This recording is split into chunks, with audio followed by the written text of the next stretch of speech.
Hello everyone, स्वागत है बेटा आप सबका हमारे इस नए लेक्चर में कोऑर्डिनेट ज्योमेट्री के।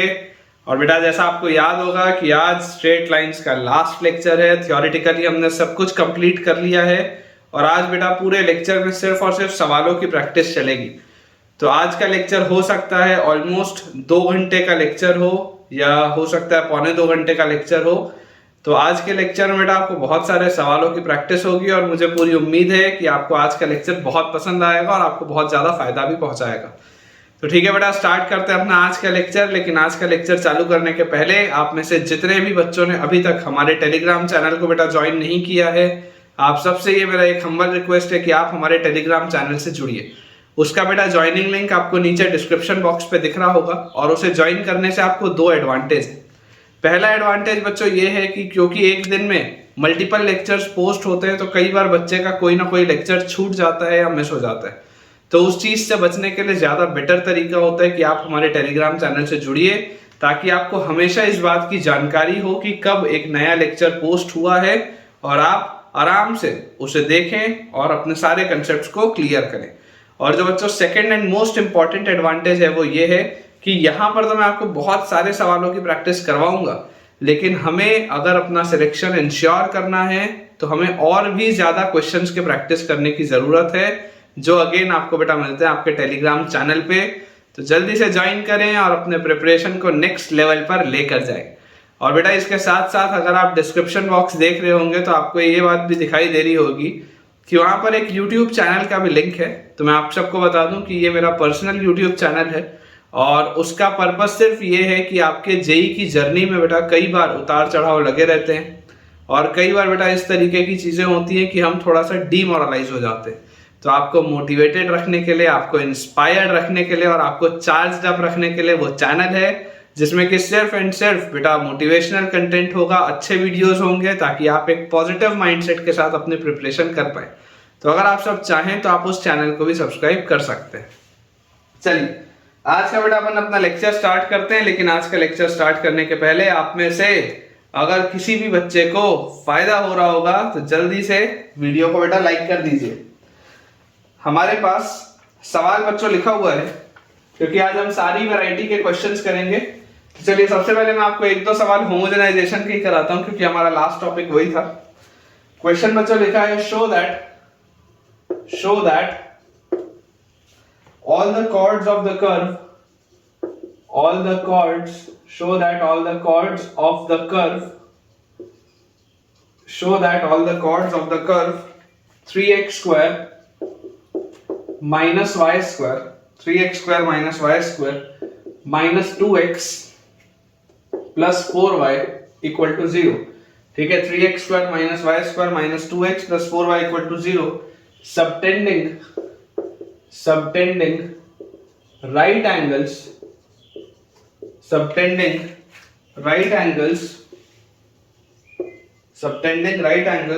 at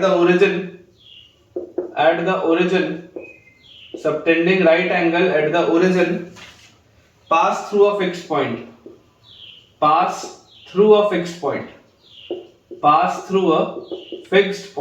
ये अपने पास बच्चों सवाल लिखा हुआ है। ठीक है, also find the coordinates of the fixed point। also find the coordinates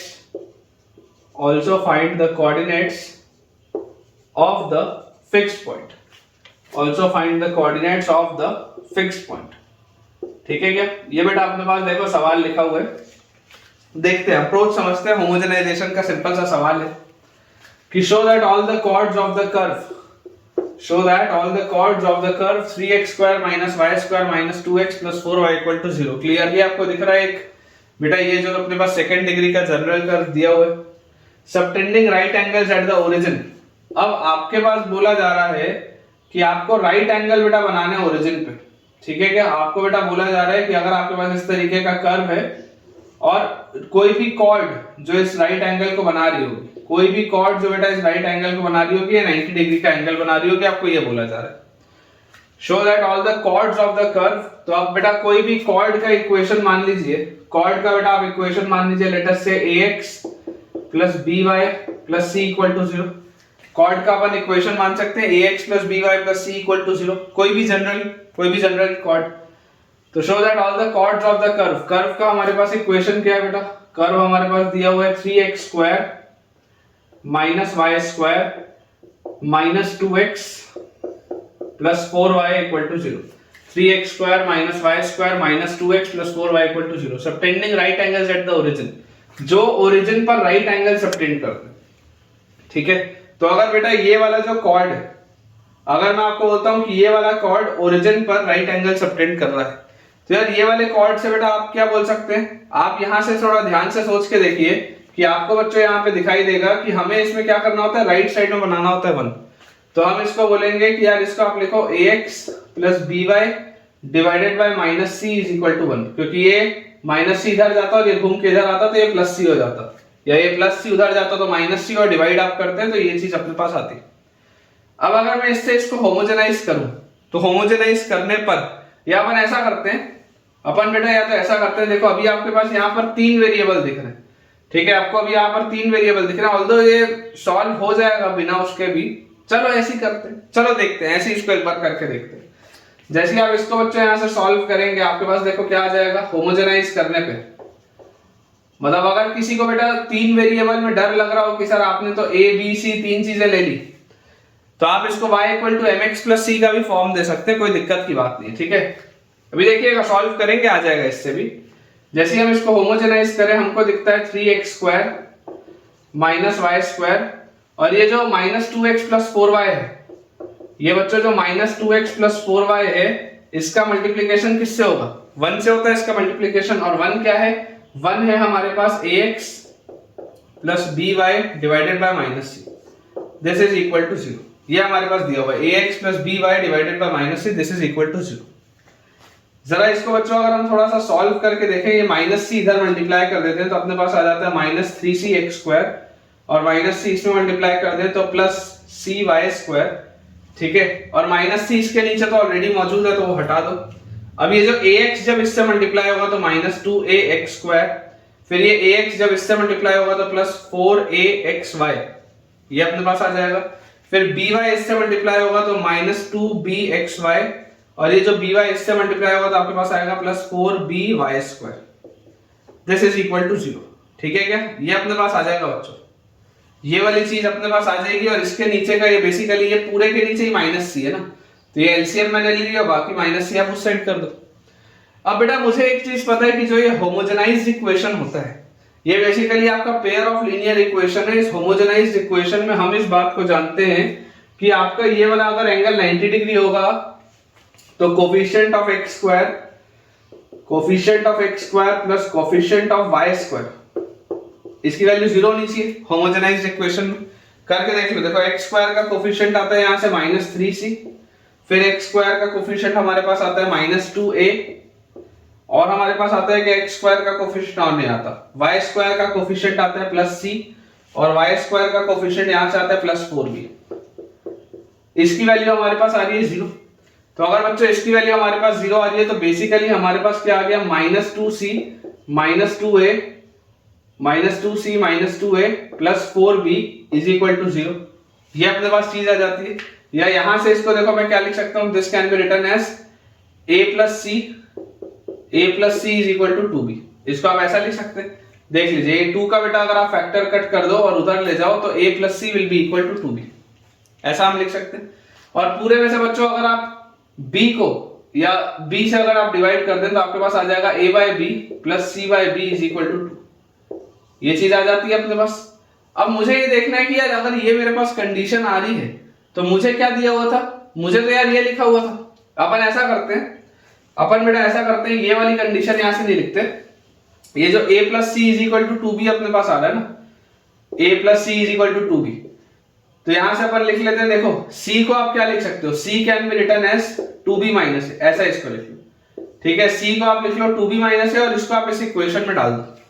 जैसे ही आप इसको बेटा इस इक्वेशन में डालोगे तो आपके पास देखो क्या चीज आ जाएगी, आपके पास आ जाएगा ax plus by plus c, तो c की जगह plus 2b minus a, this is equal to 0। तो हमारे पास यहां से आ जाता है a times x minus 1 plus b times y plus 2 is equal to 0। ये आ गया अपने पास। पूरे को बेटा अगर आप चाहें तो a से डिवाइड कर दीजिए, तो x minus 1 plus b by a times y plus 2 is equal to 0। Clearly बेटा आप देख सकते हैं L1 प्लस लैम्डा L2 का फॉर्म बन चुका है, where this behaves as lambda. अगर आप इसको लैम्डा बोलें तो ये जो पूरी चीज है ये L1 है और ये जो पूरी चीज है ये L2 है।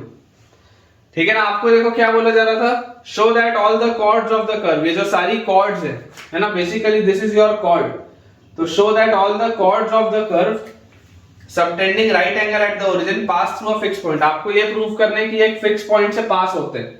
Also find the coordinates of the fix point. तो बेटा आपको अगर ये दिख रहा है L1 प्लस लैम्डा L2, तो L1 प्लस लैम्डा L2 देखते ही आप बोल सकते हैं कि 100% ये तो इनके पॉइंट ऑफ इंटरसेक्शन से पास हो रहा होगा। L1 प्लस लैम्डा L2 का तो कंसेप्ट ही ये है कि फैमिली ऑफ स्ट्रेट लाइन से मतलब ये एक फिक्स पॉइंट से पास हो रहा है। तो ये तो आपका प्रूव हो गया कि फिक्स पॉइंट से पास हो रहा है। और वो फिक्स पॉइंट है क्या, वो फिक्स पॉइंट आ जाएगा when x minus 1 equal to 0 and y plus 2 equal to 0। तो आपके पास आ जाता है x is equal to 1 and y is equal to minus 2। तो हमारे पास बच्चों जो फिक्स पॉइंट आएगा that will be 1, minus 2। ठीक है ना। अपना जो बच्चों देखो फिक्स पॉइंट आ जाएगा that will be 1, minus 2। इसको आप बेटा स्टार लगा लेंगे सवाल को। ठीक है। ये सारे आज जो हम क्वेश्चंस करने वाले हैं आपको बहुत कुछ आज सिखा के जाएंगे। थोड़ी मेहनत देखो आपको भी करनी पड़ेगी। बच्चे मुझसे अक्सर बोलते हैं कि सर मैथ्स नहीं बनता, तो भाई साहब वो इसलिए नहीं बनता क्योंकि आप उतनी मेहनत नहीं करते। आप जितना समय बाकी सब्जेक्ट्स में देते हैं, अगर आप उतना समय मैथ्स में नहीं दे रहे तो नंबर नहीं आएंगे। रादर मैथ्स एक डिफिकल्ट सब्जेक्ट है in comparison with physics and chemistry. Maths ज्यादा डिफिकल्ट है और कंसेप्ट्स तो हैं ही, लेकिन उसका एप्लीकेशन बहुत ज्यादा है। तो बेटा सवालों की प्रैक्टिस जब तक नहीं होगा काम नहीं चलेगा। ठीक है, चलिए इसको क्लियर करते हैं, अगले सवाल की तरफ आगे बढ़ते हैं। नेक्स्ट अपने पास बच्चों सवाल लिखा हुआ है, find the condition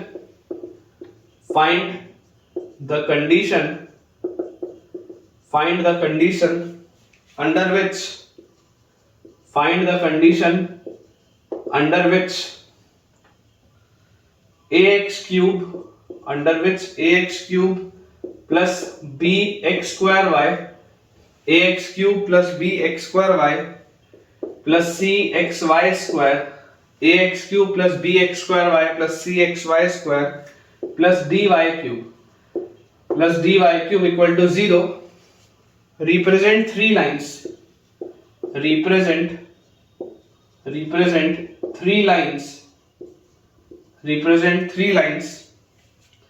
two of which are at right angles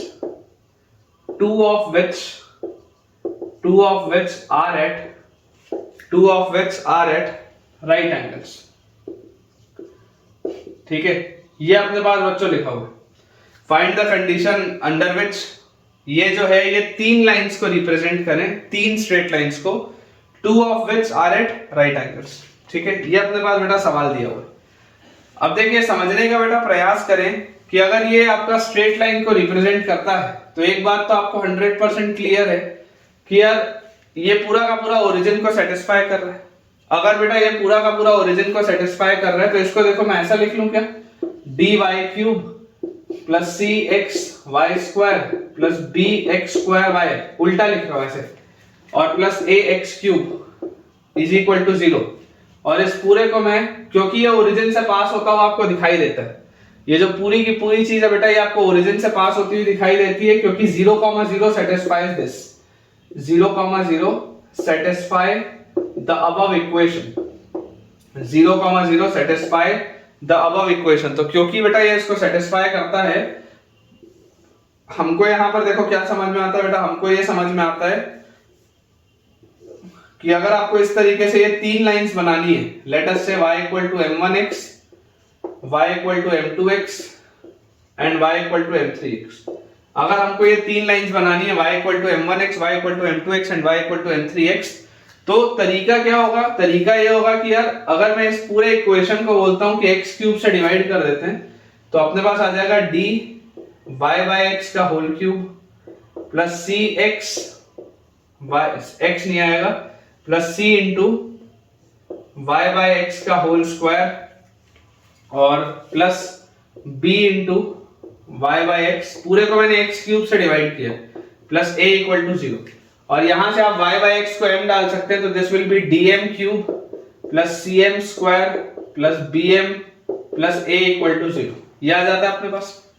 ये चीज जैसी अपने पास आती है क्लियरली आप बोल सकते हैं कि यार इसके आपके पास 3 रूट्स आएंगे, that is m1 m2 m3। अब देखो प्रोडक्ट ऑफ रूट्स क्या होगा, product of roots minus b by c by minus d by मतलब minus a by d. Product of roots आता है माइनस ए बाई डी। और आपको अगर ये कहा जा रहा है two of which are at right angles, मतलब दो लाइंस परपेंडिकुलर है, दो लाइंस अगर परपेंडिकुलर है तो मैं बोलता हूं अगर ये पहली और ये जो तीसरी वाली लाइन है, अगर मैं इस m1 और m3 को मान लो आपस में परपेंडिकुलर बोल दिया, तो यार अगर मैं m1 और m3 को बेटा आपस में फिगर के हिसाब से परपेंडिकुलर बोल दिया तो m1 m3 की वैल्यू तो -1 होनी चाहिए। m1 m3 की वैल्यू -1 होनी चाहिए, मतलब कि यहाँ पे आ गया -1 और m2, तो -m2 is equal to -a by d. तो ये माइनस से माइनस कटा तो m2 की वैल्यू अपने पास क्या आ जाती है, a बाई डी आ जाती है। और अगर बच्चों m2 की वैल्यू a बाई डी आ जाती है तो आप तो जानते हैं कि m2 इसको सेटिस्फाई करता है। m2 की अगर वैल्यू a बाई डी आ रही है तो m2 तो इसको सेटिस्फाई कर रहा है, उठा के डाल दो। जैसे आप इसको में उठा के डालोगे तो d इंटू m क्यूब मतलब a बाई डी का whole cube, d into m cube मतलब m है a बाई डी तो a बाई डी का whole cube plus c into m square मतलब a बाई डी का whole square plus b into m मतलब a by d plus a, this is equal to 0। तो यहां से अपने पास आ जाता है बेटा, देखो नीचे आपके पास यहाँ पर ऊपर d है, या ऐसा करते हैं d क्यूब का एलसीएम ले लेते हैं। जैसे आप d क्यूब का एलसीएम ले लोगे तो यहाँ पर आपके पास आ जाएगा dA क्यूब, है ना। d क्यूब का एलसीएम लेंगे तो यहाँ d स्क्वायर ऑलरेडी एक और आ गया, तो आपके पास आ गया ca स्क्वायर d, फिर यहाँ पर आपके पास एक d ऑलरेडी है, d स्क्वायर करेंगे तो bad स्क्वायर और plus ad cube is equal to 0। ये रिलेशन आता है बेटा, ये आपके पास रिलेशन आता है। अगर आप चाहें तो इस पूरे में से बच्चों मुझे ऐसा दिखाई देता है कि AD बाहर आएगा।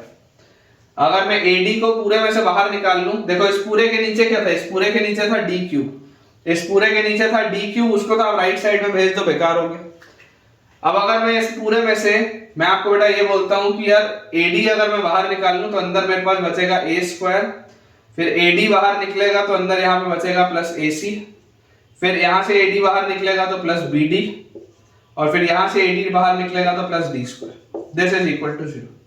आप अगर चाहें तो बेटा इतने में अपना आंसर छोड़ सकते हैं। बहुत आसान सा सवाल है, ऐसे सवाल आपके पास ऑप्शंस में आ सकते हैं। नेक्स्ट बच्चों अपने पास लिखा हुआ है क्वेश्चन में, the combined equation of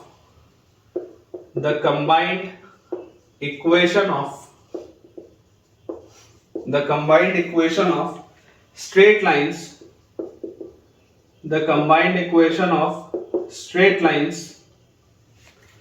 which pass through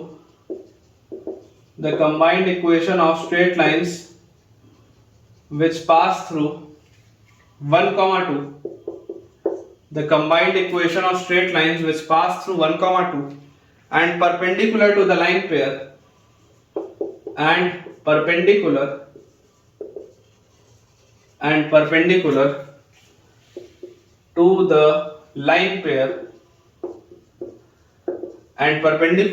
to the line pair 3x square minus 8xy plus 5y square equal to 0 ये अपने पास बच्चों सवाल है, ठीक है। ये अपने पास सवाल लिखा हुआ है, ध्यान से देखेंगे कि combined equation of the straight line is dash, ये question, the combined equation of the straight line which pass through 1, 2 and perpendicular to the line pair, ये इसके परपेंडिकुलर होनी चाहिए आपकी लाइंस, इसके परपेंडिकुलर लाइंस जो कि 1, 2 से पास होती है। तो आप बेटा देखो बहुत आसान सी बात है, बहुत ही इसमें आसान सी बात है कि यार मैं आपको बोलता हूं कि इसका बेटा अगर आप इक्वेशन लिख लें 3x square minus 8xy plus 5y square equal to 0, बहुत आसानी से ये फैक्टराइजेबल आपको दिखाई देता है। अगर आप इसको बच्चों फैक्टराइज करें तो आपके पास क्या आ जाएगा, 3x स्क्वायर माइनस 3xy और minus 5xy plus 5y square equal to 0। तो मेरे पास आ जाता है 3x into x minus y minus 5 minus 5y into x minus y, minus 5y into x minus y, this is equal to 0। तो 3x minus 5y multiplied by x minus y is equal to 0। तो यहां से अपने पास आ जाता है x equal to y and 3x is equal to 5y, ये हमारे पास आ जाता है। अब आप बच्चों चाहते हैं इनके परपेंडिकुलर लाइंस, तो यार इसका स्लोप अगर 1 है तो मेरे पास जो रिक्वायर्ड लाइन होनी चाहिए उसका स्लोप आना चाहिए क्या, मैं बोलता हूं देखो m1 की वैल्यू आपके पास 1 है, m2 की वैल्यू आपके पास यहां से अगर आप स्लोप देखेंगे तो 3/5 है। तो जो आपका रिक्वायर्ड लाइन पेयर होगा, अगर बच्चों आप इसके परपेंडिकुलर चाहते हैं, समझिएगा अगर आप इसके परपेंडिकुलर चाहते हैं तो क्या होगा, इसके परपेंडिकुलर में m3 की वैल्यू इसके परपेंडिकुलर लाइन का स्लोप -1 होगा क्योंकि दोनों का प्रोडक्ट -1 होना चाहिए, और m4 का वैल्यू -5/3 होगा क्योंकि ये दोनों का जो बच्चों प्रोडक्ट होना चाहिए, दोनों का प्रोडक्ट होना चाहिए -1। ठीक है, तो जैसी बेटा ये चीज हमारे पास आती है तो यहां पे देखो क्या आ जाएगा, यहां पे बच्चों अपने पास आ जाता है कि यार रिक्वायर्ड इक्वेशन क्या होगा, required lines will be y minus y1, y minus y1 is equal to slope into x minus x1। ये पहली लाइन हो गई, इसको आप लिख सकते हैं y is equal to minus x, y is equal to minus x और माइनस माइनस तो ये आ गया +1 और +2 तो +3, या आप यहां से बोल सकते हैं x plus y minus 3 is equal to 0। This is your first line जो आपकी रिक्वायर्ड, आपको उनका कंबाइंड इक्वेशन बताना है तो बाद में मल्टीप्लाई कर देंगे। सिमिलरली आपकी जो सेकंड लाइन आएगी that will be y minus 2 is equal to slope is -5/3 into x minus 1। तो यहां से अपने पास आ जाता है 3y minus 6 is equal to -5x plus 5। तो अपने पास आ जाएगा 5x plus 3y, 5x plus 3y और -11, दिस इज इक्वल टू 0। ये बेटा अपने पास देखो दो लाइंस, ठीक है। आपको क्या बोलना है, आपको बोलना है इनका कंबाइंड इक्वेशन कर लो, मल्टीप्लाई कर लो दोनों को। जैसे ही आप इसको मल्टीप्लाई करोगे देखो 5x इस x से मल्टीप्लाई होगा तो 5x स्क्वायर, फिर प्लस 5xy, उसके बाद -15x, फिर 3y इससे मल्टीप्लाई होगा तो 3xy, फिर 3y इससे मल्टीप्लाई होगा तो 3y स्क्वायर माइनस 9y और -11 होगा तो -11x और -11y और +33 इज इक्वल टू 0। बेटा अगर आप सबको ऐड करें लाइक टर्म्स को तो 5x स्क्वायर हो गया, 5xy और 3xy 8xy तो +8xy, फिर y स्क्वायर वाले को देखें तो ये +3y स्क्वायर, ठीक है। उसके बाद फिर -15x और -11x इज -26x, -9y और -11y इज -20y और +33 इज इक्वल टू 0। ये आपका आंसर होना चाहिए बेटा। मैं आज आपको सारे वैरायटी के सवाल कराऊंगा बच्चों, सारे वैरायटी के सवाल अपन करेंगे। एक बार बस मुझे आप मौका दीजिए, मैं समय से चेक कर लेता हूं आंसर। तो ये वाला जो क्वेश्चन है इसका आंसर बच्चों अपने पास दिया हुआ है 5x square plus 8xy plus 3y square minus 26x minus 20y plus 33। बिल्कुल सही है बेटा अपना आंसर, बिल्कुल करेक्ट। इसको क्लियर करते हैं, अगला सवाल सॉल्व करते हैं। अगला बच्चों अपने पास सवाल इसमें लिखा हुआ है, ये ऐसे मोर देन वन करेक्ट का ऑप्शन है, तो मैं आपको ऑप्शंस अलग अलग वेरीफाई करा दूंगा। पहले मैं आपको नॉर्मली ये क्वेश्चन दे देता हूं। लिखा हुआ है अपने पास the lines L1 and L2, the lines L1 and L2 denoted by, the lines L1 and L2 denoted bye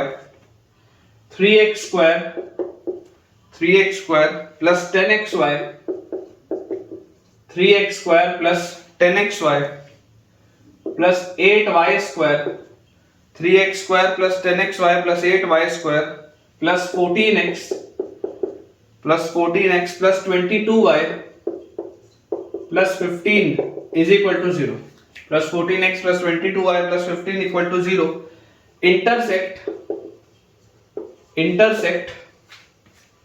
at the point P, intersect at the point P and have gradients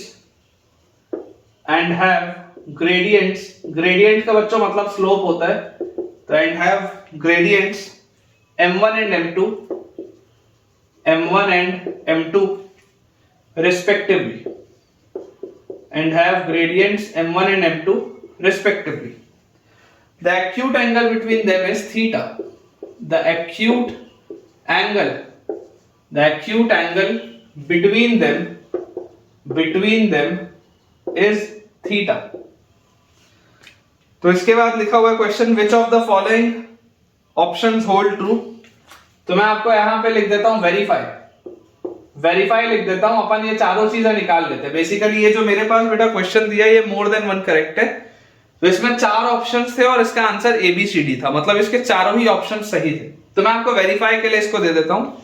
पहला अपने पास इसमें लिखा हुआ है m1 plus m2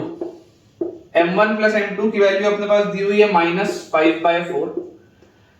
फिर second अपने पास दिया हुआ है m1 m2, तो m1 m2 की अपने पास बच्चों वैल्यू दी हुई है 3/8। उसके बाद अपने पास लिखा हुआ है एक्यूट एंगल मतलब थीटा, हाँ ऐसे लिख लेते हैं, acute angle theta is equal to sine inverse, acute angle theta is equal to sine inverse 2/5√5। और फोर्थ अपने पास है sum of abscissa and ordinate,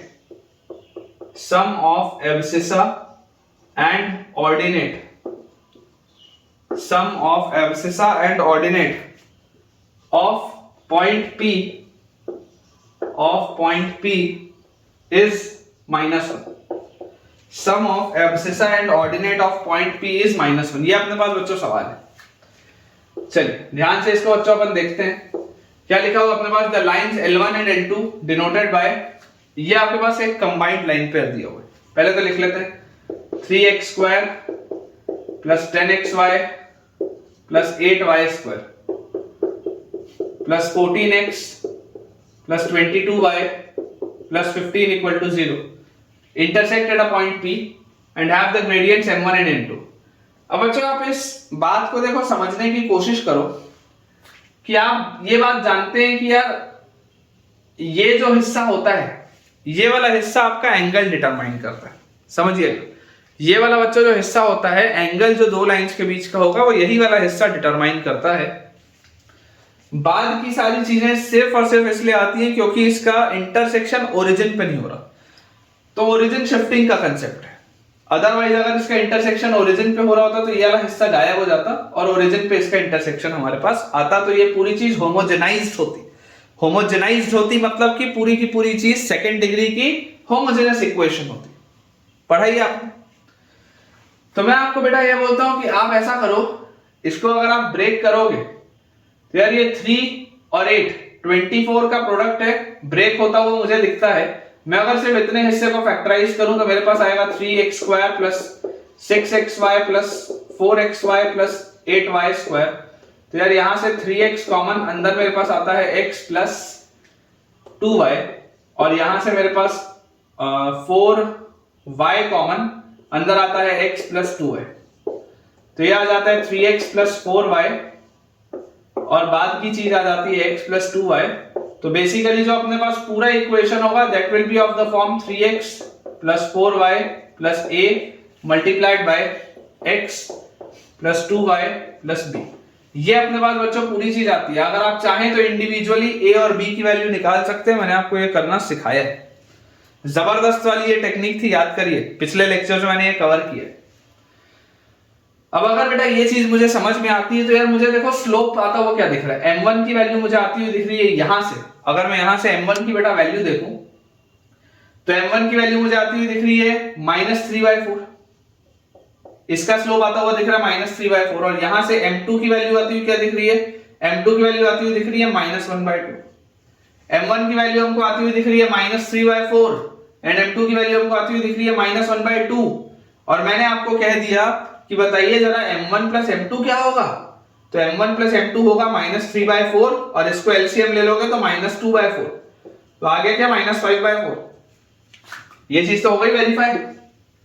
similarly अगर मैं आपको बोल दूं कि जरा मुझे बताइए m1 इंटू m2 क्या होगा, तो भाई साहब देखिए दोनों का प्रोडक्ट माइनस से माइनस बैलेंस 4 इंटू 2 8, तो 3/8 आ रहा है। बिल्कुल सही बात, m1 m2 की वैल्यू 3/8 आ रही है, बिल्कुल सही। एक्यूट एंगल थीटा, अब देखो थीटा आपके पास साइन इनवर्स में, मेरे को तो फॉर्मूला tan का पता है, तो मैं निकालूंगा tan में ही, उसके बाद ट्राइंगल बना के उसको साइन में कन्वर्ट करूंगा।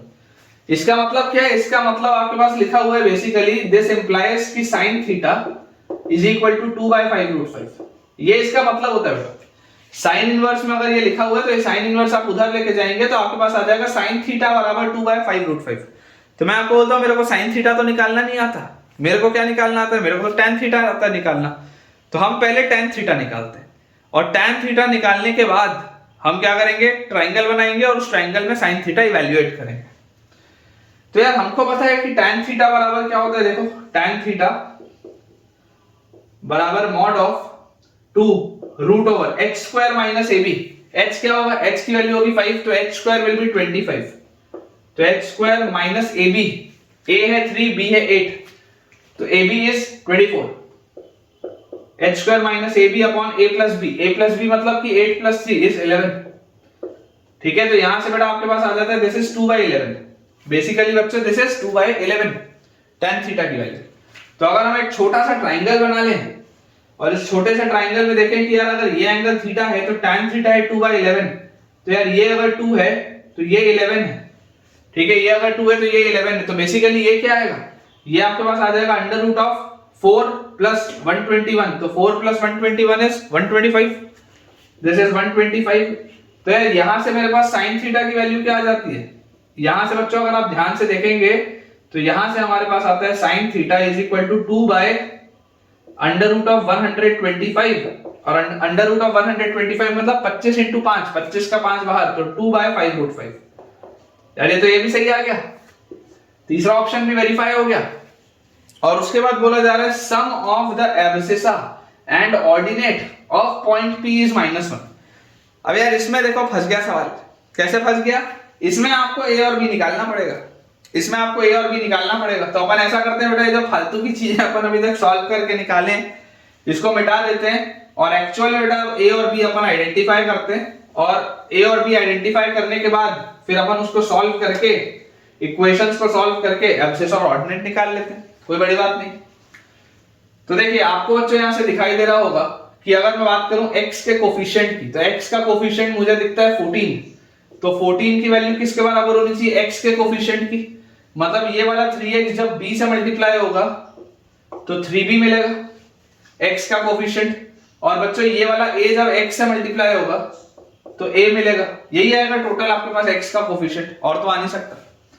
सिमिलरली अगर हम y के कोफिशिएंट की बात करें 22, तो y का कोफिशिएंट हमारे पास जब ये 4y इस b से मल्टीप्लाई होगा तो 4b मिलेगा, और बच्चों जब ये a हमारे पास 2y से मल्टीप्लाई होगा तो 2a मिलेगा, ये आता है अपने पास। तो यार दिस गिव्स मी 11 बराबर 2b प्लस a, 11 बराबर 2b प्लस a, एंड ये तो आपके पास है 14 बराबर 3b प्लस a, 14 बराबर 3b प्लस a। जरा सब्ट्रैक्ट करके देखें, a से a गया, 3b में से 2b गया, तो b बराबर 3 हमारे पास आ जाता है बच्चों, b बराबर 3। और जैसे b का वैल्यू 3 आया बेटा, यहां पर आप रखेंगे 3, 3 इंटू 2 इज 6, 6 उधर गया, 11 में से 6 गया 5, a की वैल्यू आएगी 5, a की वैल्यू हमारे पास आ जाएगी 5, a की वैल्यू 5, b की वैल्यू 3, यहां पर लिख लेते हैं a बराबर 5 एंड b बराबर हमारे पास आता है 3। तो बेटा आपके पास देखिए दो इक्वेशंस आ चुके हैं। आप ये वाले इक्वेशन से x की वैल्यू क्या लिख सकते हैं, x की वैल्यू आ जाएगी -2y -3। ये वाले इक्वेशन से आपके पास x की वैल्यू आ जाएगी -2y -3, इसको उठा के डाल देते हैं पहले इक्वेशन में। तो पहला इक्वेशन लिखा हुआ है 3 इंटू एक्स, एक्स बराबर -2y -3, 3 into x plus 4y plus 5 is equal to 0, 3 into x plus 4y plus 5 equal to 0। तो यहां से मेरे पास आ जाता है -6y -9, -6y -9 प्लस 4y और प्लस 5 इज इक्वल टू 0। तो दिस गिव्स अस -2y, ठीक है ना, देखो -6y और 4 -2y और -9 + 5, -9 + 5 इज -4, -9 + 5 इज -4, उधर जाएगा तो +4 तो बराबर 4। तो यार यहां से y की वैल्यू आ जाती है -2, y की वैल्यू हमारे पास आ जाती है -2। और बच्चों जिस वक्त हमारे पास y की वैल्यू -2 आ जाएगी तो y की वैल्यू -2 आते ही आप देखिए यहां पर -2 आप रखेंगे, -2 * -2 इज 4, 4 - 3 इज 1, x की वैल्यू आ जाती है 1। आप क्लियरली बेटा देख सकते हैं कि ये जो पॉइंट P आ रहा है, इस पॉइंट P का एब्सिसा आपके पास आ रहा है 1 और इस पॉइंट P का ऑर्डिनेट आपके पास आ रहा है -2। जरा अगर मैं दोनों का जोड़ कर दूं तो -2 + 1 इज -1, तो sum of abscissa and ordinate of point P is -1, बिल्कुल सही। तो आप देख सकते हो बेटा बहुत आसानी से इस तरीके के more than one correct questions JEE advance pattern में, सवाल डिफिकल्ट नहीं है, this is not a difficult question, लेकिन यही है कि मेहनत का सवाल है, चारों ऑप्शन वेरीफाई करना है। तो बेसिकली इस एक सवाल के अंदर मैंने आपसे 4 चीजें करवा दी। ऐसी होती है बेटा ब्यूटी जेईई एडवांस की। सो बेटा नेक्स्ट क्वेश्चन अपने पास लिखा है, स्टार लगा लेंगे, अच्छा सवाल है। If the pair of lines if the pair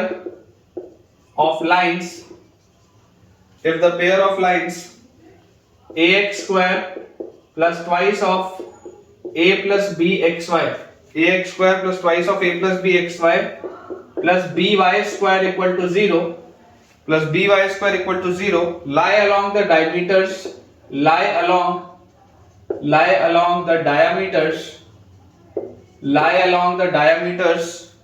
of a circle, and divide the circle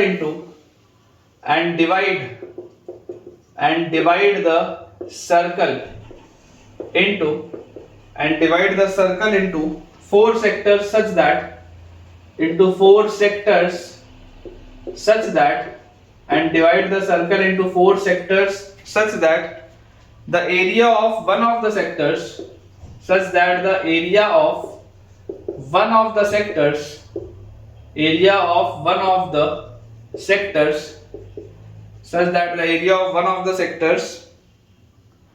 is thrice the area of the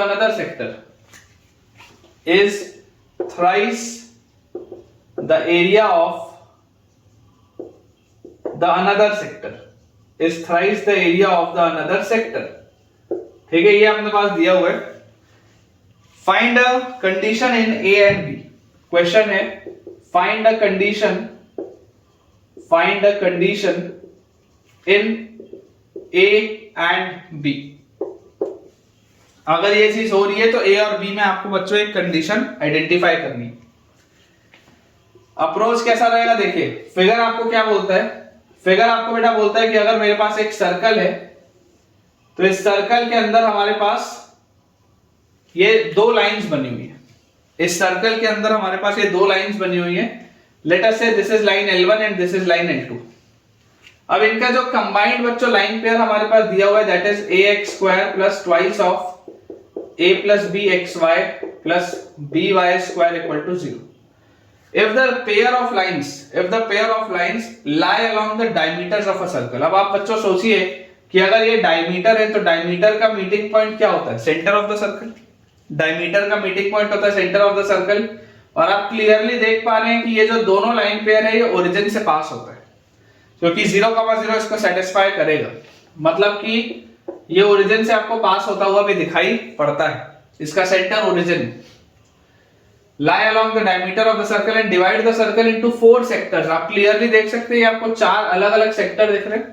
such that the area of one of the sectors, एक जो sector होगा, एक जो हमारे पास sector होगा, area of one of the sectors is thrice the area of the another sector, तो देखिए दूसरा सेक्टर आपके पास क्या होगा, अगर ये एंगल थीटा और ये पूरी एक स्ट्रेट लाइन है तो this will B pi minus theta.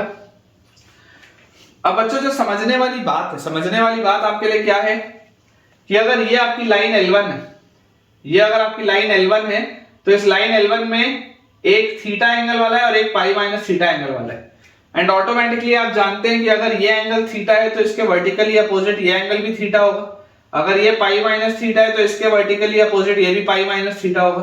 तो इसका मतलब क्या है, इसका मतलब ये है कि इस सेक्टर का एरिया और इस सेक्टर का एरिया सेम है, ये छोटे सेक्टर का एरिया और ये छोटे सेक्टर का एरिया सेम है, तो हमारे पास आ जाता है such that the area of one of the sector. अब अगर मैं बड़े वाले को बोलूं कि बड़े वाले का area is thrice the area of the छोटा वाला सेक्टर, बड़े वाले का area is thrice the area of छोटे वाला का सेक्टर, तो आपके पास देखो बड़े वाले का एरिया क्या आएगा, pi minus theta, theta by 360 into pi r square. ठीक है ना, क्लास 10th में पढ़ते हैं, अगर इसका मैं रेडियस आर मानूं तो ये आता है। And this is thrice the area of another sector, छोटे वाले का 3 गुना, तो 3 into theta by 360 into pi r square, 360 pi r square 360 गया। तो यहां से हमारे पास आ जाता है पाई इज इक्वल टू, ये थीटा उधर जाएगा तो 3 थीटा और थीटा इज 4 थीटा, तो this gives me theta is equal to pi by 4। इसका मतलब क्या है, इसका मतलब ये है बच्चों कि ये जो लाइंस L1 और L2 है, इनके बीच का जो एक्यूट एंगल है, इनके बीच का एक्यूट एंगल 45 डिग्री है, इनके बीच का एक्यूट एंगल जो है वो 45 डिग्री है। अब अगर बच्चों इनके बीच का एंगल एक्यूट एंगल 45 डिग्री का है, what does it mean, it means कि यार मुझे ए और बी में एक कंडीशन बतानी है, तो मैं इनका एंगल निकाल लेता हूं, लाइन पेयर मेरे पास दिया हुआ है, क्लियरली आप देख सकते हैं। देखिए यहां पे आपके पास क्या आ जाएगा, h का वैल्यू आ जाएगा आपके पास a प्लस बी, h का वैल्यू हमारे पास आ जाएगा a प्लस बी, ठीक है, ये हमारे पास आ जाएगा, a तो a है, b तो b है, h will be a plus b, क्योंकि ट्वाइस ऑफ hxy होता है। तो हमारे पास होता है tan ऑफ एक्यूट एंगल, मतलब tan pi by 4 is equal to mod of हमारे पास आएगा twice of root over h square मतलब a प्लस बी का square, h square minus a b upon a plus b, ये अपने पास चीज आएगी। एंड tan पाई बाय 4 होता है 1, मैं तो बोलता हूं स्क्वायर कर दो, झंझट खत्म, मॉड और हट जाएगा, रेडिकल हट जाएगा, तो 4 times of a plus b का होल स्क्वायर, तो a प्लस बी का whole square 4 times of a plus b का whole square minus a b is equal to, square कर दिया तो a प्लस बी का होल स्क्वायर, ये आ गया अपने पास। तो यहां से बच्चों आपके पास आ जाएगा 3 times of a plus b का whole square is equal to 4ab, 3 times of a plus b का whole square is equal to 4ab, और this is basically 3a square plus 3b square और 2ab इंटू 3 इज 6ab और 4ab उधर गया तो plus 2ab, this is equal to 0। ये अपने पास बच्चों देखो कंडीशन आ गई, ठीक है क्या, चेक कर लीजिए बेटा, आप इसमें चेक कर लीजिए, अपने को जो कंडीशन निकालनी थी, कंडीशन अपने पास आ चुकी है। मैं एक बार आंसर अपना टैली कर लेता हूं, 3a स्क्वायर प्लस 2ab प्लस 3b square is equal to 0, 3a square plus 2ab प्लस 3b स्क्वायर इक्वल टू 0, बिल्कुल सही है बेटा, बिल्कुल सही। तो आप देख सकते हैं थोड़ा सा लैंग्वेज बस अलग था सवाल में, लेकिन सवाल ओवरऑल आसान था। चलिए अगला अपने पास बच्चों सवाल लिखा है, काफी आसान सा सवाल है कि if a1, 2 if a1, 2 and b 3, 8 if a1, 2 and b 3, 8 be two given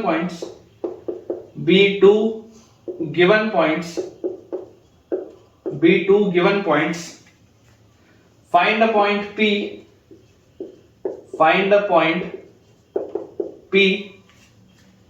such that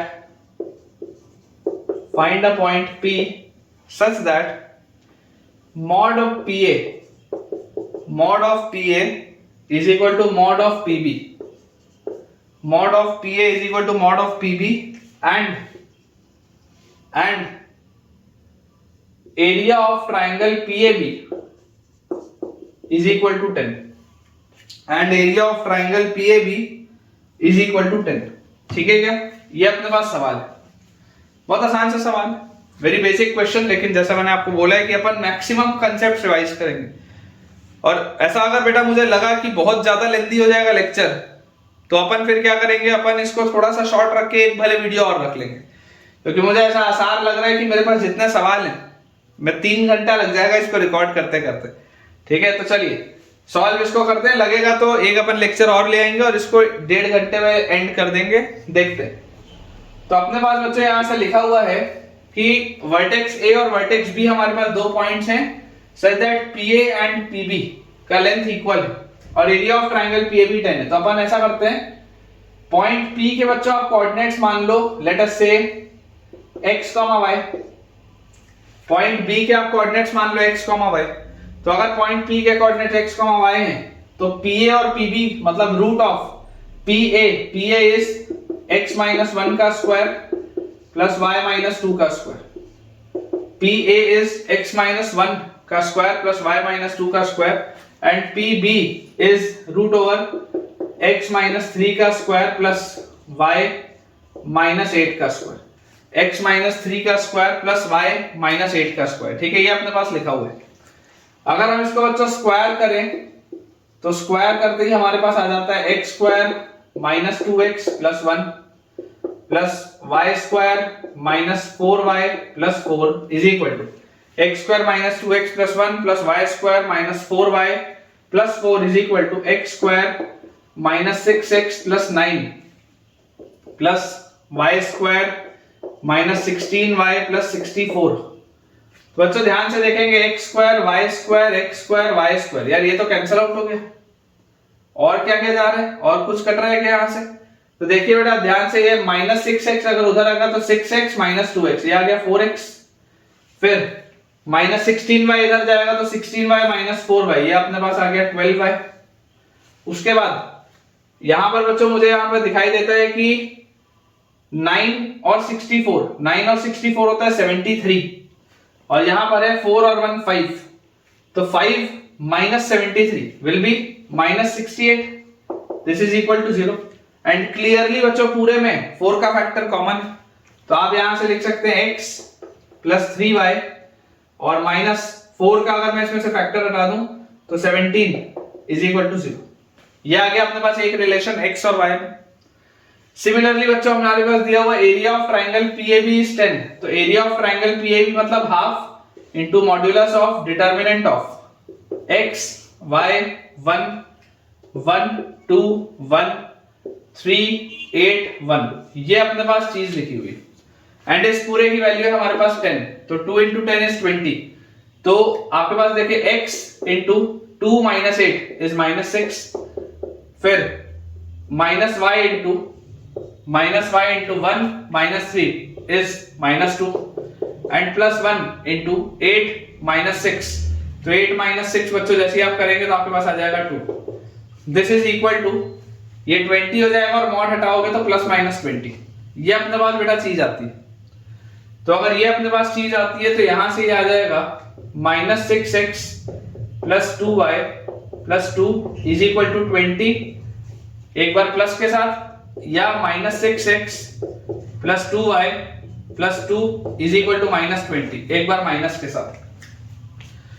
तो बच्चों इसको अगर हम थोड़ा सा सिंप्लीफाई करें, सबको उस साइड ले जाते हैं, तो 6x minus 2y 6x minus 2y और प्लस 18 इज इक्वल टू 0, पूरे में अगेन 2 का फैक्टर कॉमन है, तो 3x minus y plus 9 equal to 0। या तो ये एक रिलेशन आपके पास होगा, या क्या हो सकता है अगर मैं उधर ले जाऊं तो आप इसको लिख सकते हैं 6x minus 2y minus 22 is equal to 0, तो यहां से 3x minus y minus 11 equal to 0। ये हमारे पास बच्चों आप देख सकते हैं दो रिलेशन आ रहे, इधर ये रिलेशन होगा, इसके साथ ये आएगा, या इसके साथ वो चीज आएगी। तो यार यहां से मेरे पास देखो y की वैल्यू क्या आ जा रही है, यहां से मेरे पास y की वैल्यू आ जा रही है 3x प्लस 9, यहां से बच्चों मेरे पास y की वैल्यू आ जा रही है 3x प्लस 9। अगर मैं इसको यहां पर पुट कर दूं तो x प्लस 3 इंटू y की जगह 3x plus 9 minus 17 is equal to 0, तो x plus 3 into 3 is 9x और plus 9 into 3 is 27 minus 17 is equal to 0। तो बच्चों अपने पास 10x का वैल्यू यहां से आ जाता है, यह आ गया 10, उधर गया तो माइनस 10, तो x की वैल्यू आ जाती है -1। ठीक है, और जैसे ही x की वैल्यू -1 आएगी तो देखो -1 रखते ही y की वैल्यू अपने पास आ जाएगी 6। x की बच्चों वैल्यू -1 रखते ही आपके पास y की वैल्यू आ जाएगी 6। ये हो गया आपके पास पहला आंसर। ये एक पॉसिबल आंसर है जो आ रहा है, this is the first possible answer.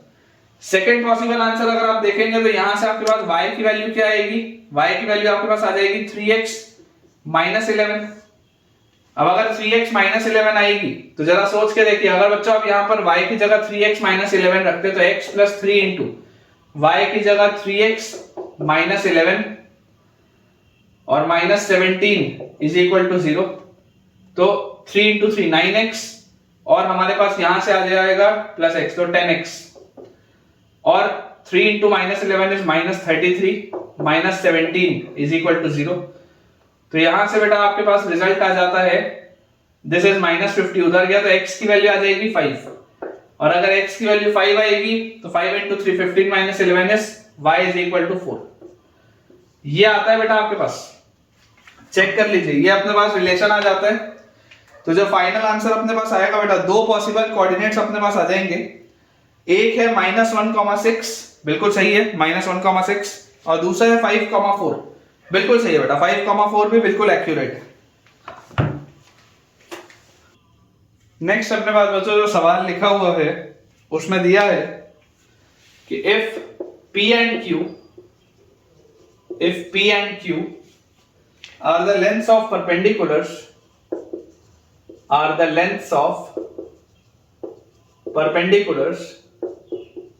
if P and Q are the lengths of perpendiculars from the origin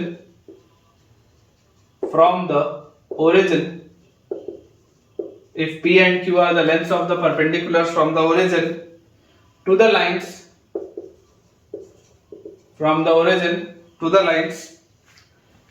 x cos theta minus y sin theta is equal to 3 cos 2 theta, x cos theta minus y sin theta is equal to 3 cos 2 theta and अगली बच्चों अपने पास line दी हुई है x sec theta plus y cosec theta, x sec theta plus y cosec theta is equal to 3 respectively, ठीक है। इन दो lines पे अगर हम ड्रॉप करते हैं, then find the value of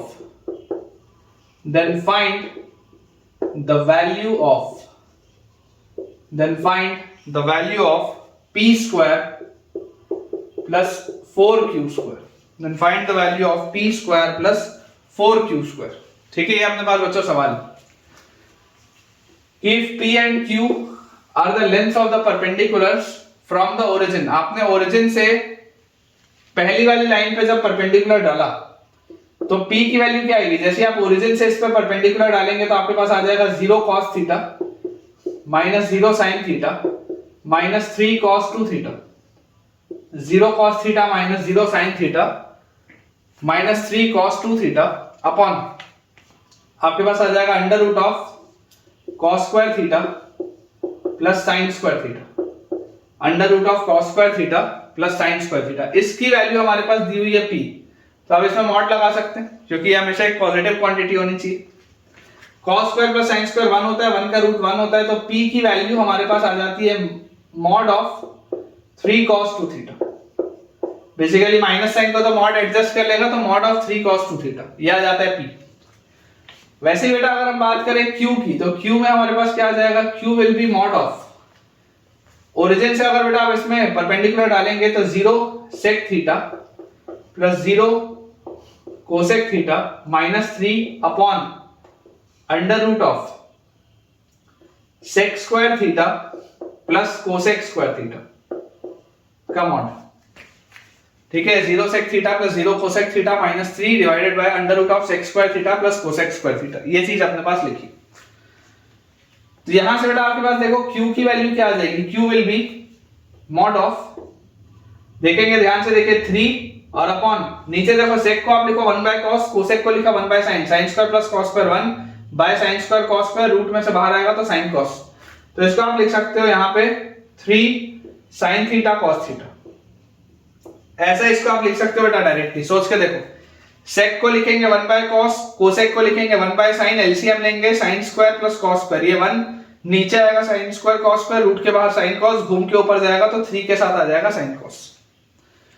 अब बच्चों मुझे बोला जा रहा है then find the value of p square क्या आएगा, p square will be 9 cos square 2 theta, p square will be 9 cos square 2 theta plus 4 times of q square. तो 4 times of q square will be 9 into sin square theta into cos square theta.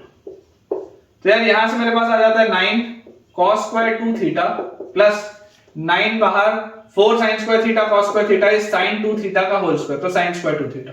यार 9 आ रहा है answer, तो 9 आ रहा है बेटा answer. Simple सा numeric response question, बहुत ही सिंपल सा बच्चों न्यूमेरिक रिस्पांस क्वेश्चन है. इसका आंसर आ जाएगा 9. क्वेश्चन अपने पास बच्चों अगला लिखा हुआ है. अगेन थोड़ा सा कैलकुलेटिव क्वेश्चन हो सकता है, लेकिन कंसेप्ट्स आपके स्ट्रांग होंगे कि if BC is not equal to AD, if BC is not equal to AD and the lines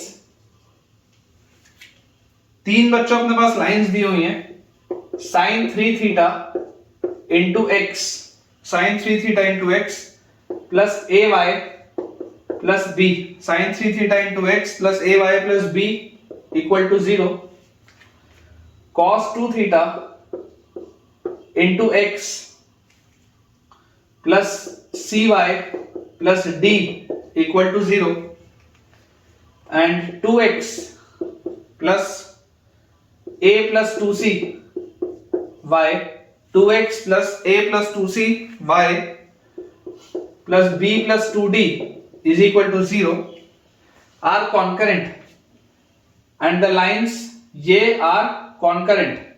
ये जो बच्चों लाइंस है they are concurrent, then find the number of values of, then find the number of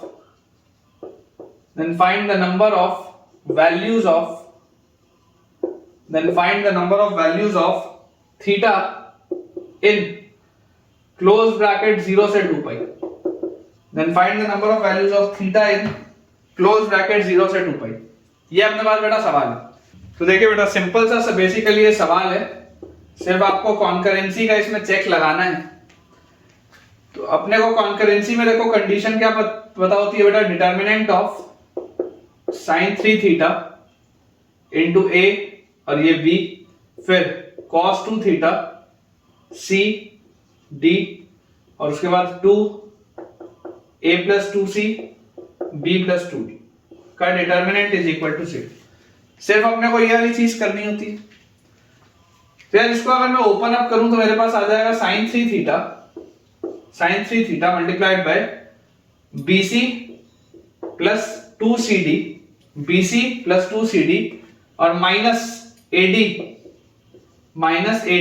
और minus 2cd. ये अपने पास आ जाएगा ओपन अप करते minus a into b plus 2d into cos 2 theta, b plus 2d into cos 2 theta, b plus 2d into cos 2 theta minus 2d ये अपने पास आ गया. एंड फाइनली अपने पास लिखा हुआ है प्लस b इंटू अपने पास आ जाएगा a plus 2c into cos 2 theta, a plus 2c into cos 2 theta minus 2c this is equal to 0. ये बेटा अपने पास देखो चीज आती है क्लियरली, आपको इसमें दिखाई देगा कि ये 2cd और माइनस 2cd कैंसिल आउट होगा. और अगर ये चीज कैंसिल आउट होगी तो अपने पास ये लिखा हुआ है BC minus AD into sine 3 theta. सबसे पहले BC minus AD into sine 3 theta, उसके बाद माइनस A इंटू ध्यान से देखो ये B इंटू कॉस 2 थीटा, ये B इंटू कॉस 2 थीटा तो वैसे का वैसे ही है. अब यहां लिखा हुआ है 2D cos 2 theta minus 2D cos 2 theta minus 2D. तो जरा सोच के देखो cos 2 थीटा माइनस 1 कितना होता है. What is cos 2 theta minus 1? cos 2 theta होता है 1 माइनस 2 sin स्क्वायर थीटा और माइनस 1, तो this is minus 2 sin square theta. cos 2 theta minus 1 is minus 2 sin square theta. तो यहां पर आपके पास लिखा हुआ है माइनस a बाहर था 2D cos 2 theta minus 2D. तो 2D अगर मैं बाहर रखूं तो माइनस मतलब cos 2 थीटा माइनस 1, तो plus 2D into cos 2 theta minus 1 और cos 2 थीटा माइनस 1 होता है minus 2 sin square theta. cos 2 theta minus 1 होता है माइनस 2 sin स्क्वायर थीटा. ये आ गया प्लस, वैसे यहां पर देखो b into a cos 2 theta as it is a cos 2 theta as it is 2c cos 2 theta minus 2c, तो plus 2c into cos 2 theta minus 1, again cos 2 theta minus 1 is minus 2 sin square theta, minus 2 sin square theta, this is equal to 0। तो बेटा ये आपके पास देखो पूरी चीज आती है, इसको अगर आप सिंप्लीफाई करें थोड़ा सा तो हमारे पास देखो क्या आ जाएगा, ये minus a b cos 2 theta और यार ये plus a b cos 2 theta cancel out होता हुआ दिख रहा है, minus a b cos 2 theta और plus a b cos 2 theta cancel out होता हुआ दिख रहा है। तो अपने पास ये लिखा हुआ है BC minus AD, BC minus AD into sine 3 theta, BC minus AD into sine 3 theta, उसके बाद माइनस माइनस ये प्लस हो गया और अपने पास है 2 into 2 4 a d sine square theta, तो plus 4 a d sine square theta और उसके बाद यहां माइनस है और ये 2 इंटू 2 4, तो 4 बीसी, तो minus 4 BC sine square theta, minus 4 BC sine square theta, this is equal to 0, ये अपने पास लिखा है। तो यार यहां से भी अगर मैं ध्यान से देखूं तो अगर मैं 4 साइन स्क्वायर थीटा बाहर निकाल लूं तो 4 साइन स्क्वायर थीटा बाहर निकालते ही मेरे पास अंदर बचता है AD minus BC, 4 sine square theta बच्चों बाहर निकालते ही मेरे पास अंदर बचता है एडी माइनस बीसी। अब बेटा इन दोनों का आप ध्यान से देखो, अगर आप BC माइनस एडी बाहर निकालते हो, BC माइनस एडी, तो BC माइनस एडी बाहर निकालते ही आपके पास यहाँ है साइन 3 थीटा, तो साइन 3 थीटा होता है 3 sine theta minus 4 sine cube theta, sine 3 theta होता है 3 sine theta minus 4 sine cube theta, और यहां से देखो अगर आप BC माइनस एडी बाहर निकालोगे तो this will be minus 4 sine square theta, this will be equal to 0। ये अपने पास पूरी चीज आएगी। क्लियरली आपको सवाल में दिया हुआ है कि BC और AD सेम नहीं है, तो इसको तो आप हटा सकते हैं, ये तो कभी भी 0 नहीं होगा। अब यार इस पूरे में से मुझे देखो अगर मैं माइनस साइन थीटा बाहर निकाल लूं तो माइनस साइन थीटा बाहर निकालते ही this becomes 4 sine square theta, minus sine theta बाहर निकालते ही दिस बिकम्स 4 साइन थीटा और माइनस साइन थीटा बाहर निकालते ही this becomes minus, this is equal to 0। इन दोनों का बच्चों प्रोडक्ट माइनस 12 है, फैक्टराइज होता हुआ मुझे तो दिखाई देता है कि माइनस साइन थीटा इंटू इसको अगर अपन लिखे 4 sine square theta plus 6 sine theta और माइनस 2 साइन थीटा, तो ये हो गया प्लस 4 साइन थीटा और this minus 3, this is equal to 0। तो माइनस साइन थीटा इंटू इन दोनों में से अगर मैं 2 साइन थीटा बाहर निकालूं तो अंदर बचेगा 2 साइन थीटा प्लस 3, और इन दोनों में से अगर मैं माइनस 1 बाहर निकालूं तो अंदर बचेगा 2 साइन थीटा प्लस 3, इसकी वैल्यू बच्चों अपने पास आएगी 0। अब जरा सोच के देखिए कि अगर आपको इसको सॉल्व करना है तो इसको सॉल्व करने के लिए ये वाला फैक्टर तो कभी 0 नहीं हो सकता। यहां से आपके पास साइन थीटा की वैल्यू आती है -3/2, क्या साइन थीटा की वैल्यू कभी भी -3/2 हो सकती है क्या? पॉसिबल ही नहीं, तो ये तो कभी नहीं आएगा। फिर या तो साइन थीटा की वैल्यू 0 आएगी या साइन थीटा की वैल्यू आएगी हाफ, या तो साइन थीटा की वैल्यू 0 आएगी या साइन थीटा की वैल्यू आएगी हाफ। तो इसको बेटा अपन क्लियर करते हैं और इसको क्लियर करके अपन एक बार ग्राफिकली इसमें, क्योंकि अपने को सिर्फ नंबर ऑफ सॉल्यूशंस बताने, तो ग्राफिकली अपन इसके बेटा टोटल नंबर ऑफ सॉल्यूशंस देख लेते हैं कि आएंगे कितने। अगर इस तरीके से हमारे पास साइन का बच्चों ग्राफ है 0 से 2 पाई में और दोनों यहाँ पे एनक्लोज्ड है, तो देखो इसकी वैल्यू 0 कहां पर होगी, एक बार 0 पर 0, एक बार पाई पर 0, एक बार 2 पाई पर 0, ये 3 पॉइंट्स तो 100% आते हैं। और इसकी वैल्यू हाफ कब होगी, तो यार इसकी वैल्यू हाफ आपके पास अगेन 2 जगह आएगी, एक बार इसकी वैल्यू आएगी π/6 पे और एक बार इसकी वैल्यू आएगी 5π/6 पे। तो टोटल अपने पास इसका आंसर कितना आ जाएगा, टोटल अपने पास इसका आंसर आ जाता है 5। टोटल अपने पास बच्चों इसके 5 वैल्यूज आएंगी थीटा की, ठीक है ना, टोटल अपने पास इसकी 5 वैल्यूज आएंगी बच्चों थीटा की। आपको यहां से ये चीज समझ में आती है कि साइन थीटा की वैल्यू कभी भी -3/2 नहीं हो सकती, बिल्कुल सही बात है। तो साइन थीटा की वैल्यू या तो 0 होगी या तो हाफ होगी। 0 इसकी वैल्यू आएगी 0 पर, पाई पर और 2 पाई पर, और हाफ इसकी वैल्यू आएगी बच्चों π/6 पर और 5π/6 पर। तो आई होप आपको ये वाला भी क्वेश्चन समझ में आ गया होगा, काफी आसान सा सवाल था। नेक्स्ट अपने पास बच्चों जो सवाल लिखा है उसमें दिया हुआ है कि a straight line is drawn, a straight line is drawn, a straight line is drawn from the point 1, 0, a straight line is drawn from the point 1, 0 to intersect the curve to intersect the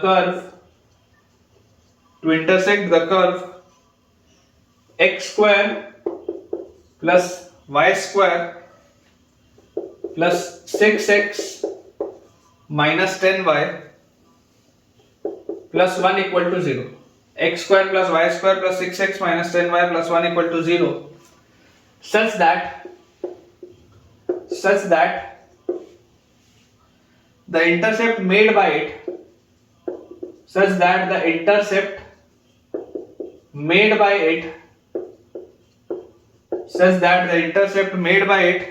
on the curve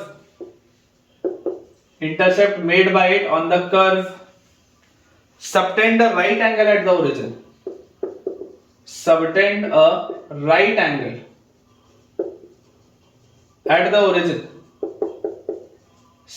a right angle at the origin. Find the equation of the line. Find the equation of the line. ठीक है, find the equation of the line. आसान सा सवाल है again, ठीक है, homogenization का question है बेसिकली।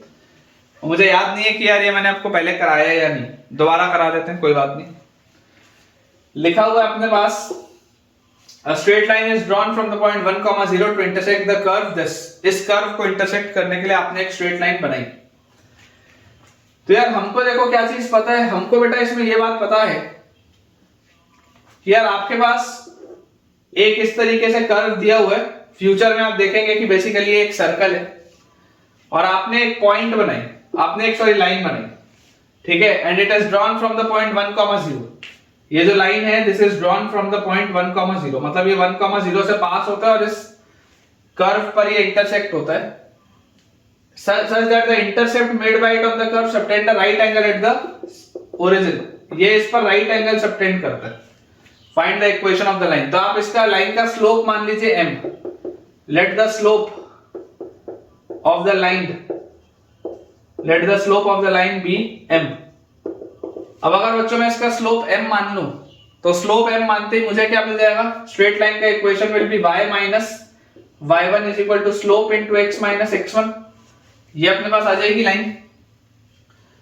अब यार यहां से अगर मुझे कुल मिला के m की वैल्यू बतानी है तो तरीका क्या होगा, तरीका बहुत आसान सा है कि इसको आप लिख सकते हैं this is y is equal to mx minus m, y is equal to mx minus m, या हम इसको लिख सकते हैं y minus mx is equal to minus m, या y minus mx upon minus m is equal to 1, y minus mx upon minus m is equal to 1। और अब आप इसको बस होमोजेनाइज कर दीजिए। बेसिकली बच्चों आप इसको बस होमोजेनाइज कर दीजिए। तो जैसे ही आप इसको होमोजेनाइज करेंगे, होमोजेनाइज इसको आपको करते ही आपको मिलेगा क्या, होमोजेनाइज करते ही हमें मिल जाएगा x square plus y square plus 6x minus 10y। तो ये वाला जो आपका फैक्टर है 6x माइनस 10y वाला, 6x माइनस 10y वाला जो फैक्टर है वो बेसिकली 1 से मल्टीप्लाई होता है, तो यहां आ जाएगा y minus mx upon m minus m और प्लस 1।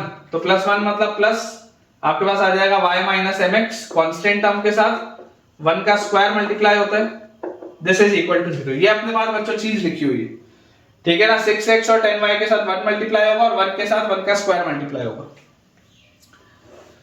अब जैसे ये चीज हमारे पास आई तो यार यहां से देखो मुझे इसमें क्या मिलता है, मुझे इसमें बच्चों बोला जा रहा है कि हमें इसमें कोफिशिएंट करना पड़ेगा, देखो फाइनली x स्क्वायर और y स्क्वायर का, क्योंकि आपको right angle at the origin बोल रहे।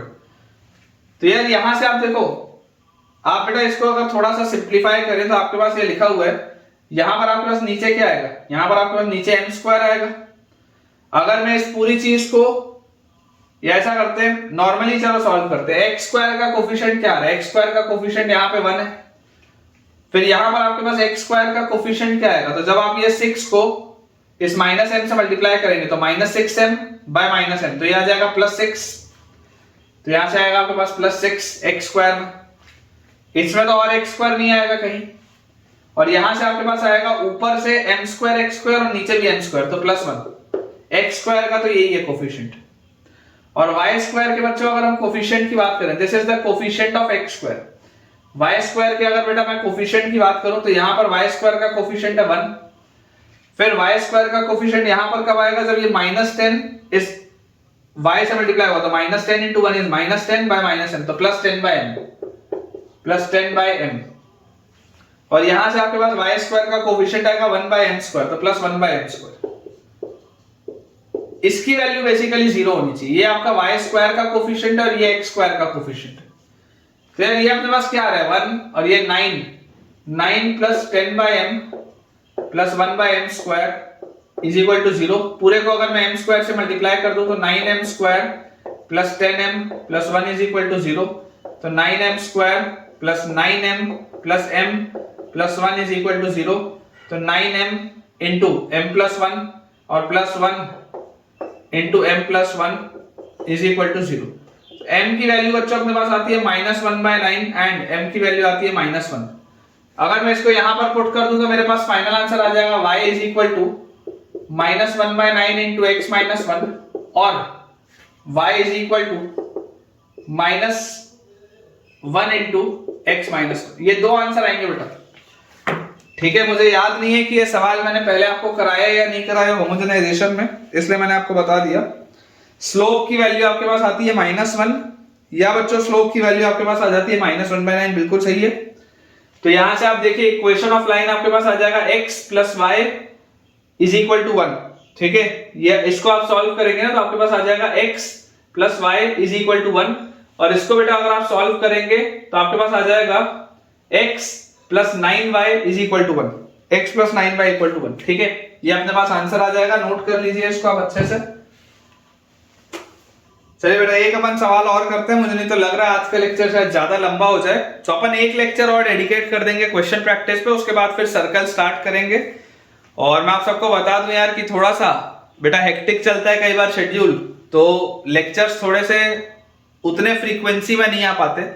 अदरवाइज प्रयास मेरा यही रहता है कि मैं रोज एक 11th और एक 12th का वीडियो रिकॉर्ड करूं, आपके लिए अपलोड करूं, लेकिन बेटा और भी कामकाज रहते हैं तो उतना समय कई बार नहीं मिल पाता। लेकिन हाँ, आप अश्योर्ड रहिए, मैं आपका सिलेबस पूरा जरूर बेटा कवर कराऊंगा और समय रहते हुए कवर कराऊंगा। तो आप बस अपने एंड से पूरी ईमानदारी के साथ सारे लेक्चर्स देखिए और बहुत अच्छे तरीके से देखिए। और मैं रोज ये प्रयास करता हूं कि मैं आपके लिए टाइम निकालूं, चाहे उसके लिए मुझे सुबह 6 बजे उठना पड़े या रात को 2 बजे तक जाग के रिकॉर्ड करना पड़े। प्रयास हमेशा ये रहेगा कि आपके लिए बेटा लेक्चर समय से रिकॉर्ड हो और अपलोड हो, ठीक है। तो एक अपन आखिरी सवाल आज के लेक्चर का कर लेते हैं। ऑल्दो मतलब मैं सोचा था कि आज सारे आपको क्वेश्चंस करा दूंगा, लेकिन मुझे ऐसा लग रहा है कि और 1.5-2 घंटा लग जाएगा अगर बेटा मैं सारे क्वेश्चंस कराऊंगा, तो उसको अपन भले नेक्स्ट लेक्चर में ले लेंगे। सवाल अपने पास लिखा है, the straight line 2x + 3y + 1 = 0, the straight line 2x + 3y + 1 = 0 bisects the angle between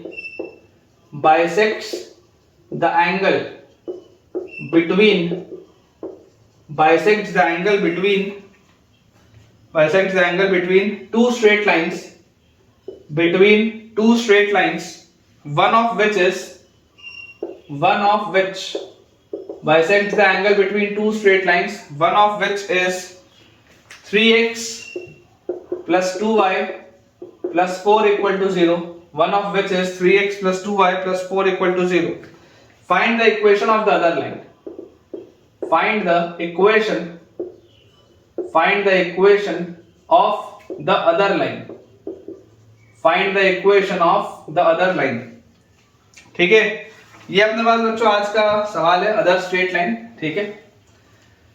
basically इसमें देखो हो क्या रहा है, इस क्वेश्चन में आप स्टार लगा लीजिएगा, अप्रोच इसका काफी शानदार है, स्टार आप इसमें लगाइएगा। लिखा है the straight line bisects the angle between two straight lines, one of which is 3x + 2y + 4 = 0। Imagine करो ये आपके पास बेटा दो स्ट्रेट लाइंस है, this is L1 and this is L2।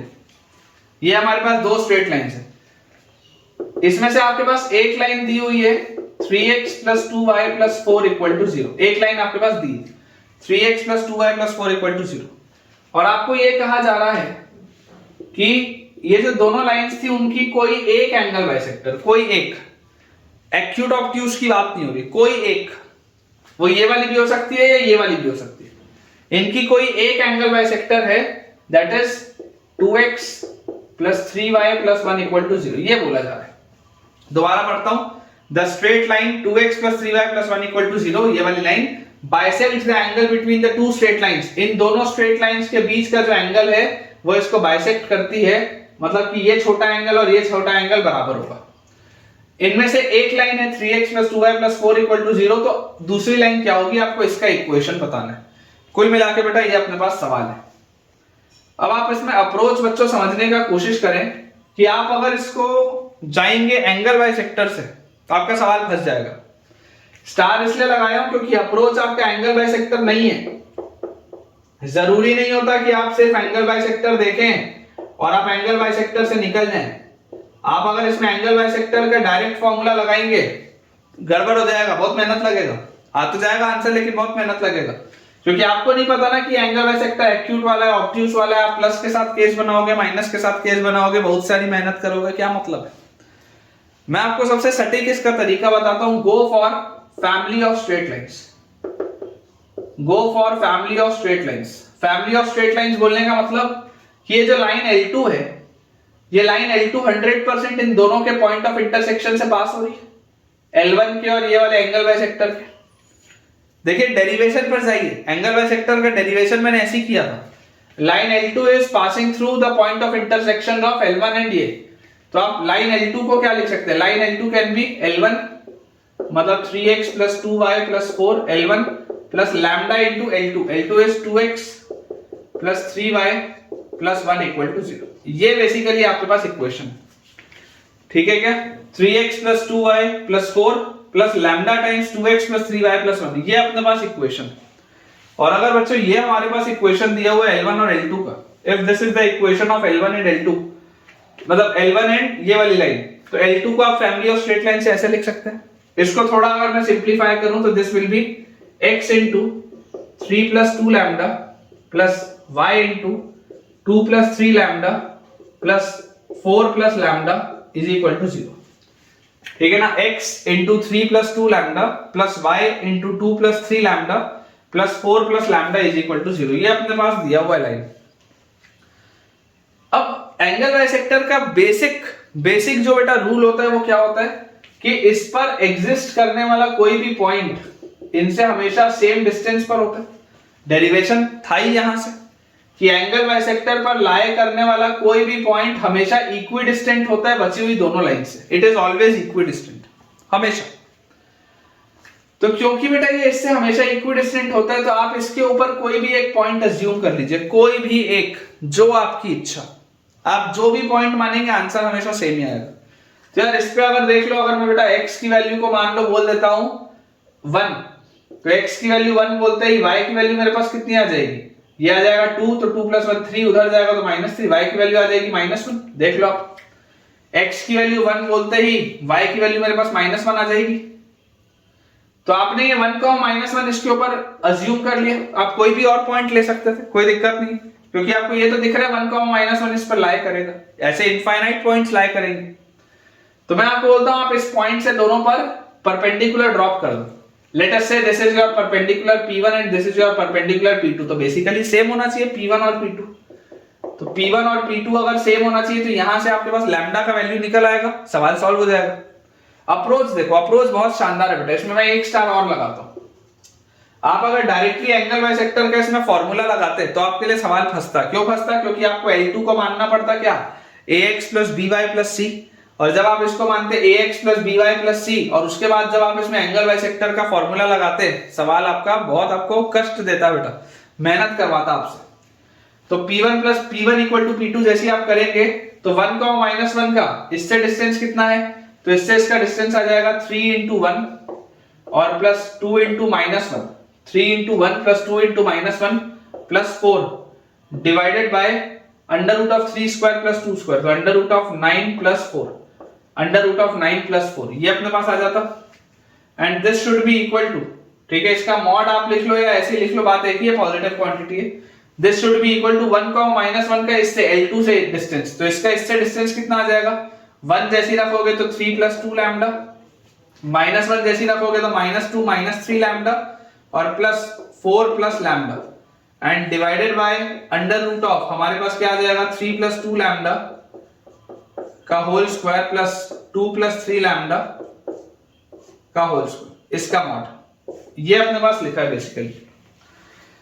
तो बेटा ध्यान से अब थोड़ा सा आपको देखना पड़ेगा यहाँ पे कि ये अपने पास लिखा हुआ है 3 में से 2 गया तो 1 और 4 is 5 5/√13 5/√13 is equal to 5/√13 is equal to, यहां पर अगर बच्चों मैं ध्यान से देखूं तो मेरे पास आ जाता है 2 लैम्डा और लैम्डा 3 लैम्डा और -3 लैम्डा कट गया।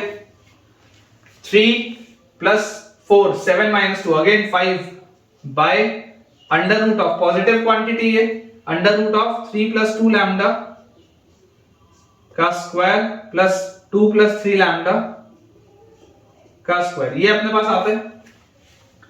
बेटा ये 5 से 5 भी गया, अगर आप दोनों साइड स्क्वायर करके कंपेयर कर लो, स्क्वायर करके बेटा अगर आप कंपेयर कर लो तो 3 + 2 लैम्डा का स्क्वायर होता है 9 + 4 lambda square 9 + 4 lambda square +2 × 3 6 × 2 +12 lambda और +4 + 9 लैम्डा स्क्वायर तो +4 + 9 लैम्डा स्क्वायर +2 × 2 4 × 3 तो +12 लैम्डा इज इक्वल टू 13, ये अपने पास आता। स्क्वायर बस किया है मैंने दोनों साइड रेसिप्रोकल लेके, तो अपने पास देखो ये 4 और 9 13 और 13 ये तो गया, तो आपके पास क्या आ गया 13 lambda square + 24 lambda is equal to 0। तो बच्चों यहां से आ जाएगा लैम्डा का वैल्यू 0 या लैम्डा का वैल्यू आ जाएगा -24/13। अब जरा सोच के देखो लैम्डा का वैल्यू 0 रखते ही ये लाइन तो कौन सी हो जाती है 3x + 2y + 4, ये तो यही वाली लाइन आ जाती है लैम्डा का वैल्यू 0 रखते ही, तो लैम्डा का वैल्यू 0 तो हो नहीं सकता, इसका मतलब लैम्डा का वैल्यू आएगा -24/13 और -24/13 आप जैसे ही इसमें रखेंगे आपके पास बेटा आपका फाइनल आंसर आ जाएगा।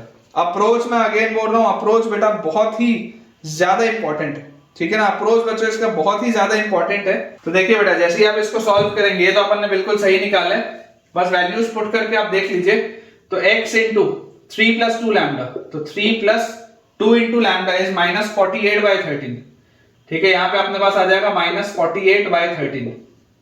उसके बाद +y × 2 + 3 लैम्डा, तो 2 + 3 लैम्डा मतलब हमारे पास आ जाएगा -72/13 -72/13। और उसके बाद है +4 + लैम्डा, तो +4 और + lambda is -24/13, this is equal to 0।